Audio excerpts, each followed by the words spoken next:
You're 19 years old, and you're standing at a bus station in Eastern Europe with exactly $47 in your pocket and a one-way ticket to a city you can't even pronounce. Your mom died when you were 12. Your dad, well, he traded his liver for vodka years ago.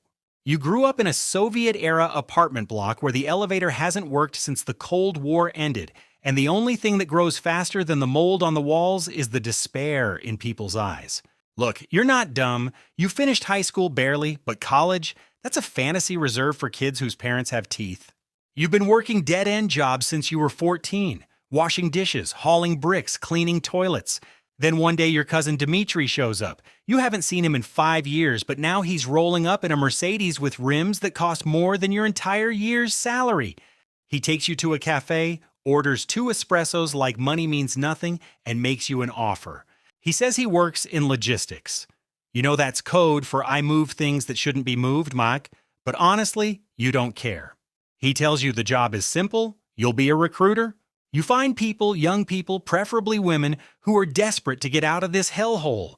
You promise them jobs in Western Europe, waitressing, cleaning, nanny work, whatever sounds legit. For every person you recruit, you get $500. Your conscience is screaming, but your stomach is louder. You tell yourself just this once, just until you get enough to move somewhere better. So you start. You hang around hostels, bus stations, unemployment offices. The first girl you recruit is named Anya. She's 17, maybe 18. Her eyes light up when you tell her she could make 2,000 euros a month working as a waitress in Berlin. She hugs you, she actually thanks you. You feel like a monster, but you also feel the envelope of cash Dimitri hands you later that night. 3 months in, you've recruited 14 people. You move out of that rotting apartment, you rent a decent place, you buy clothes that don't smell like sadness. But then one night, you're scrolling through social media and you see a missing persons post. It's Anya. Her family is looking for her. She hasn't called, she hasn't written. Your blood runs cold. You know exactly what happened to them.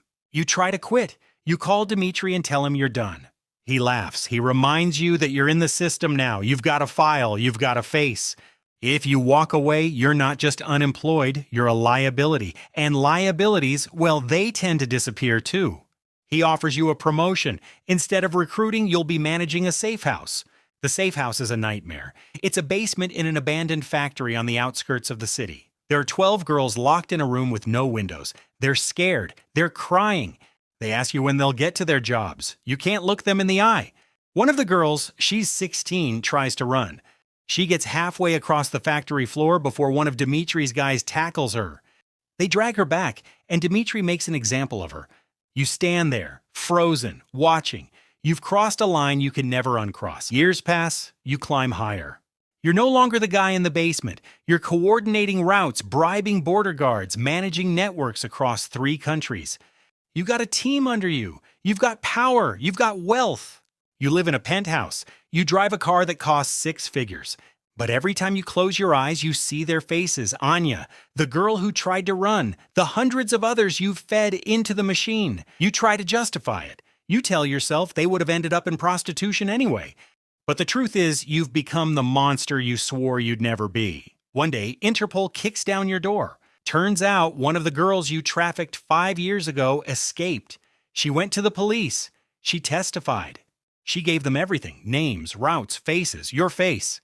You're arrested, extradited, and put on trial. The prosecution parades 47 victims in front of the jury. They tell their stories, the beatings, the rapes, the slavery. And you just sit there in your expensive suit, knowing there's no defense. The judge gives you 30 years, no parole. As they lead you out of the courtroom in chains, you catch a glimpse of Anya's mother in the gallery. She's holding a photo of her daughter who they never found. She's crying. And for the first time in a decade, you feel something other than you spend your first night in prison staring at the ceiling. You think about the $47 you had at that bus station. You wonder what would have happened if you just stayed poor, if you just stayed nobody. Because now, you're somebody. You're a convicted human trafficker, and that's all you'll ever be. That's a wrap for today. I've got more deep dives like this coming your way, so make sure to hit that subscribe button so you don't miss the next drop. See you in the next one.